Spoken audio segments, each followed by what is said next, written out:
Hello all, welcome back to another new video of Learn with Bhavna. We are doing MPA 016 important questions for your June 25 exam. This is our question 9 जो हमने last question किया था. We talked about कि कैसे political and functional decentralization दो important pillars हैं decentralization के. Now question 8 जो है problems and जो constraint या issues empowerment के वो already आपको playlist में मिल जाएगा question. This is R question 9 and 10 हम करेंगे. 11 आपको प्लेलिस्ट में मिलेगा, देन 12 हम करेंगे एंड 13 आपको प्लेलिस्ट में मिलेगा. तो आपके अभी 3 क्वेश्चन रिमेनिंग है. इसके बाद जो आपका पूरा सिलेबस MPA 016 का मेरी साइड से कंप्लीट हो जाएगा. But still if you have any confusion any doubts तो वो आप मुझसे पूछ सकते हैं कॉमेंट बॉक्स में. ना इस क्वेश्चन में हमें बात करनी है कि गवर्नमेंट का क्या रोल है, क्या इम्पोर्टेंट रोल है आज के टाइम पे in the contemporary scenario. When we talk about contemporary so we are talking about present times, right. तो जब हम कंटेम्प्रेरी वर्ल्ड की बात कर रहे हैं तो गवर्नमेंट एक बहुत इंपॉर्टेंट रोल प्ले कर रही है, एक मल्टी फेसेटेड रोल प्ले कर रही है जो कि हमारी सोसाइटी को डायरेक्शन दे रही है, सोसाइटी को बेटर तरीके से शेप कर रही है. तो यहाँ पे सिर्फ हम जब गवर्नमेंट की बात करते हैं तो हम सिर्फ ये बात नहीं कर रहे कि एडमिनिस्ट्रेशन कैसा है, लेकिन गवर्नमेंट एक ऐसा सेंट्रल इंस्टीट्यूशन है जो रिस्पॉन्सिबल है ऑर्डर्स मेंटेन करने में, पब्लिक सर्विसेज को डिलीवर करने में, जस्टिस को इंश्योर करने में एंड इकोनॉमी को रेगुलेट करते हुए rights and welfares of citizens को प्रोटेक्ट करने में. तो जब हम आज के टाइम की बात कर रहे हैं जहाँ पे इतना ज़्यादा टेक्नोलॉजिकल चेंज आ रहा है इतनी स्पीड से, ग्लोबल अनसर्टेनिटी है आज के टाइम पे, इनइक्वालिटीज़ बढ़ चुकी हैं वर्ल्ड में और इन्वायरमेंटल चैलेंजेस आ रहे, तो जो गवर्नमेंट का रोल है वो भी बहुत ज़्यादा क्रिटिकल और डायनामिक हो गया है with every passing year, with every passing day. तो फर्स्ट ऑफ ऑल जो गवर्नमेंट का क्रिटिकल रोल है that is basic services and welfare provide करना अपने सिटीजन्स को. तो गवर्नमेंट की जो प्राइमरी रिस्पॉन्सिबिलिटी है वो है यूनिवर्सल एक्सेस प्रोवाइड करना असेंशियल सर्विसेज के लिए, चाहे वो एजुकेशन हो, हेल्थ केयर हो, वाटर हो, सैनिटेशन हो या फिर हाउसिंग हो. तो ये सारी सर्विसेज स्पेशली बहुत ज़्यादा ज़रूरी है वल्नरेबल एंड मार्जिनलाइज ग्रुप्स के लिए. फॉर एग्जांपल अगर हम मिड डे मील स्कीम की बात करते हैं, PM आवास योजना या फिर आयुष्मान भारत, ये सारी जो स्कीम्स है ये गवर्नमेंट लेके आई है ताकि हेल्थ एंड न्यूट्रिशन जो फील्ड्स हैं विद इन इंडिया वो सब इम्प्रूव हो सके. वो ऐसे इंडिकेटर्स हैं, वो ऐसे सेफ्टी नेट्स है जो कि पुअर्स के लिए प्रोवाइड किए गए हैं गवर्नमेंट के द्वारा. कोविड-19 पेंडेमिक के टाइम पे भी जो गवर्नमेंट है उसने इंपॉर्टेंट रोल प्ले किया था जहाँ पे वैक्सीनेशन ड्राइव्स ऑर्गेनाइज किए गए थे, फूड सिक्योरिटी प्रोवाइड की गई थी, जहाँ पे फ्री राशन डिस्ट्रीब्यूट किया जा रहा था, emergency health care services provide की गई थी. तो ये सब हमें वेलफेयर स्टेट मॉडल को दर्शाता है जहाँ पे जो स्टेट है, जो गवर्नमेंट है, वो अपनी रिस्पॉन्सिबिलिटीज़ निभा रही है for the wellbeing of its people. जहाँ पे लोग खुश है, लोगों के बारे में सोचा जा रहा है कि उनकी जो बेसिक नीड्स हैं वो फुलफिल हो रही है. तो we talk about that as welfare state model, जो कि ऑफकोर्स गवर्नमेंट का एक one of the most important part government play करती है. Second is regulator and policy maker. तो एक मार्केट ड्रिवन इकोनॉमी में गवर्नमेंट एक इम्पॉर्टेंट रेगुलेटरी रोल प्ले कर रही है जहाँ पे वो इंश्योर करे कि जो कंपटीशन है वो फेयर रहे, कंज्यूमर राइट्स को प्रोटेक्ट किया जाए और किसी भी तरीके की एक्सप्लॉयटेशन ना हो at the end of seller या फिर at the end of consumer.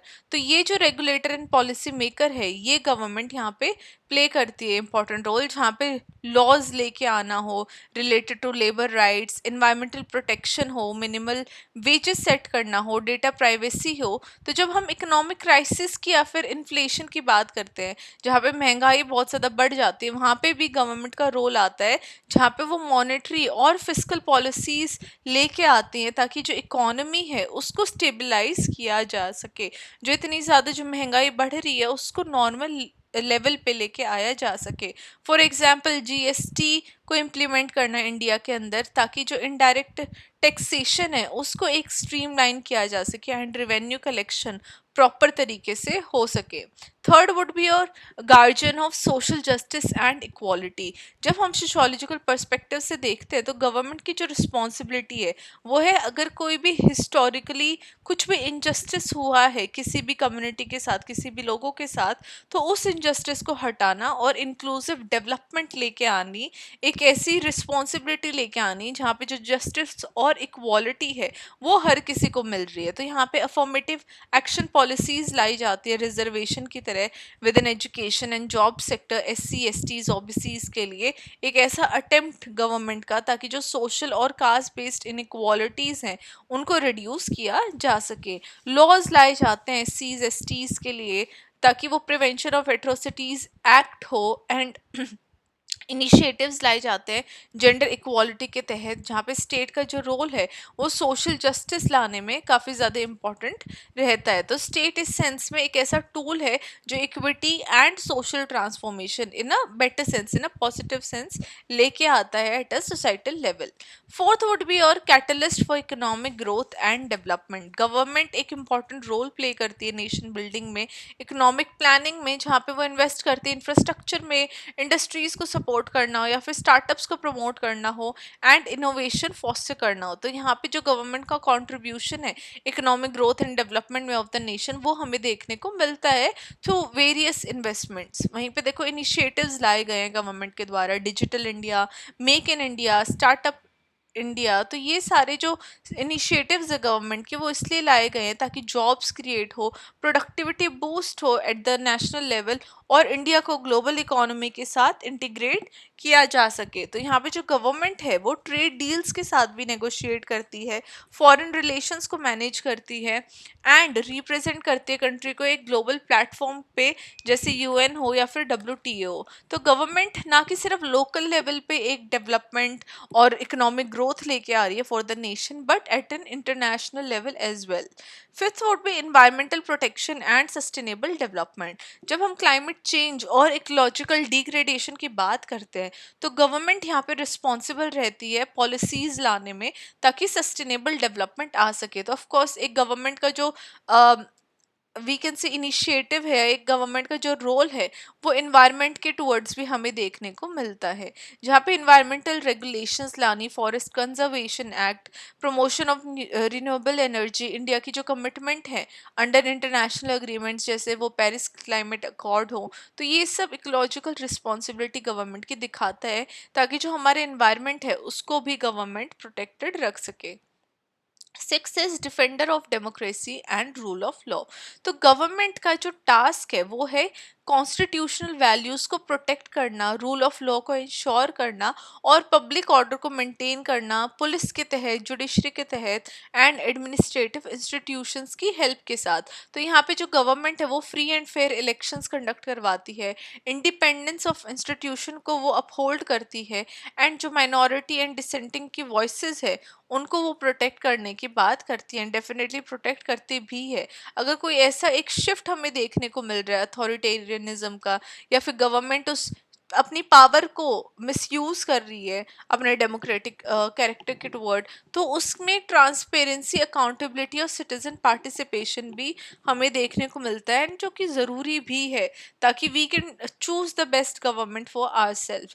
तो ये मैंने 6 इम्पॉर्टेंट एक गवर्नमेंट के जो रोल हैं वो सोसाइटी में क्या क्या रोल प्ले करती है, गवर्नमेंट किस तरह से जो गवर्नमेंट है इन द कंटेम्प्रेरी सोसाइटी वो एक इम्पॉर्टेंट रोल प्ले कर रही है। यहाँ पे मैंने 6 पॉइंट्स लिखे हैं, 5 पॉइंट भी लिख सकते हैं। जस्ट मेक श्योर कि आपकी जो वर्ड लिमिट है 200 की वो आप इजी, सॉरी 500 की, वो आप इजीली रीच कर सको। एट द एंड हम विदाउट कंक्लूजन अपना आंसर, कोई भी आंसर एंड नहीं करेंगे, हमें अपना हर एक आंसर विद कंक्लूजन एंड करना है।